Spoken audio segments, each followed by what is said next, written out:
Ikkinchi bob iroda. Iroda haqida tushuncha.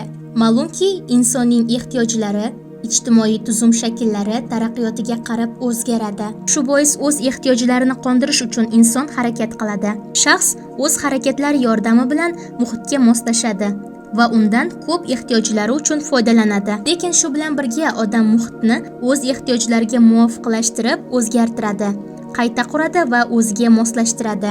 Odamning shaxs sifatidagi faollik xususiyati shundan iboratki, o'z ehtiyojlarini qondirishga yordam beradigan harakatlari instinktiv harakatlar emas, balki asosan oqilona, ongli harakatlardir. Bu onglilik shundan iboratki, odam oldindan biror bir maqsadni ko'zlab harakat qiladi.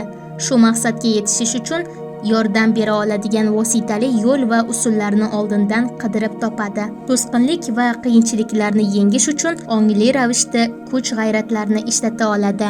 Odam faqat o'ziga xos madaniy ijtimoiy ehtiyojlarni qondirishdagina emas, balki tabiiy biologik ehtiyojlarni qondirishda ham ongli va oqilona ravishda ish tutadi. Odam tevarak atrofdagi narsalarni o'zgartirib, o'ziga moslashtirar ekan, yangilik yaratadi, ijod qiladi. Shu yangiliklarni tevarak atrofdagi voqelikka qo'shadi, voqelikni o'zgartiradi va to'ldiradi. Umuman, odamlar har doim harakat qilmasdan tura olmaydi.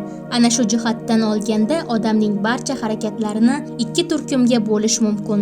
Ulardan birinchisi ixtiyorsiz harakatlar bo'lsa, ikkinchisi ixtiyoriy harakatlardir. Odam ixtiyorsiz harakatlari qat'iy bir maqsadsiz, ko'pincha impulsiv tarzda, ya'ni reflektor tarzda yuzaga keladi. Masalan, yo'talish, aks urish, ko'z ovoqini ochib yumilishi va shu kabilar. Bu harakatlarni odam oldindan o'ylab rejalashtirmaydi. Ixtiyorsiz harakatlar har qanday sharoitda yuz berishi mumkin. Ixtiyorsiz harakatlar ba'zan odamning aqliy faoliyatlari bilan ham bog'liq bo'ladi. Chunonchi, ixtiyorsiz idrok, ixtiyorsiz diqqat, ixtiyorsiz esda olib qolish, ixtiyorsiz esga tushirish holatlari ham bo'ladi. Bunday hollarda odamning ixtiyorsiz harakatlari idrok qilinayotgan narsaning boshqa narsalardan keskin farq qilishi yoki odamning qiziqishlari, ehtiyojlari bilan bevosita bog'liq bo'ladi. Ixtiyoriy harakatlar iroda bilan bog'liq bo'lgan harakatlardir. Ixtiyoriy harakatlar oldindan belgilangan maqsad asosida to'la ongli ravishda amalga oshiriladigan harakatlardir. Lekin ixtiyoriy harakat deganda faqat jismoniy harakatlar emas,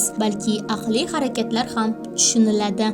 Shunday qilib, iroda tushunchasiga nisbatan adabiyotda turlicha ta'riflar uchraydi. Jumladan, Petrovskiy darsligida iroda bu kishining o'z oldiga qo'yilgan maqsadlarga erishishda qiyinchiliklarni yengib o'tishga qaratilgan faoliyati va xulq-atvorni ongli ravishda tashkil qilishi va o'z-o'zini boshqarishi demakdir deb ta'riflanadi. Turg'unov muallifligidagi lug'atda ta'riflanishicha, iroda shaxsning ongli harakatlarida o'z-o'zini bilishda ifodalanadigan, ayniqsa maqsadga erishish yo'lida uchraydigan jismoniy va ruhiy qiyinchiliklarni yengib chiqishda namoyon bo'ladigan ixtiyoriy faolligidir. Vohidov fikricha, iroda deganda biz oldindan belgilangan qat'iy bir maqsad asosida amalga oshiriladigan va ayrim qiyinchiliklarni, to'siqlarni yengish bilan bog'liq bo'lgan harakatlarni tushunamiz. Professor G'oziyevning umumiy psixologiya darsligida iroda bu tashqi va ichki qiyinchiliklarni yengishni talab qiladigan qiliqlarni va harakatlarni inson tomonidan ongli boshqarishdir deb keltiriladi.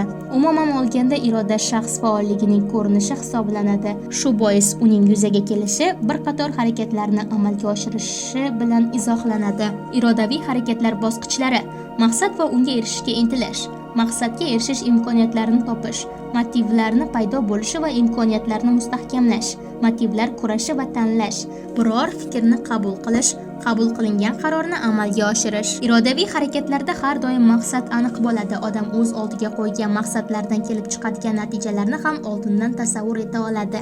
Ayni shuning uchun ham har qanday qiyinchiliklarni yengib bo'lsa ham maqsadni amalga oshirishga intilib boradi. Masalan, odam biror imorat solayotgan paytda oxirgi natija qanday bo'lib chiqishini juda yaxshi tasavvur etadi va shuning uchun qanday qiyinchiliklar bo'lsa ham yengib ishini davom ettiraveradi. Yoki talaba universitetning birinchi kursiga kirganda qanday mutaxassis bo'lib chiqishini yaxshi biladi va uning uchun barcha qiyinchiliklarga chidab o'qishni davom ettiraveradi.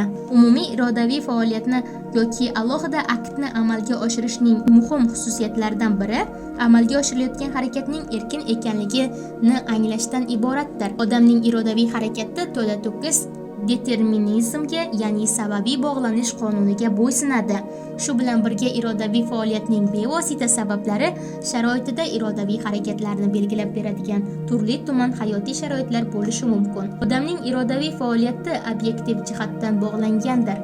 Irodaviy faoliyatning muhim xususiyatlaridan biri irodaviy harakatlarni odam hamma vaqt shaxs sifatida amalga oshiradi.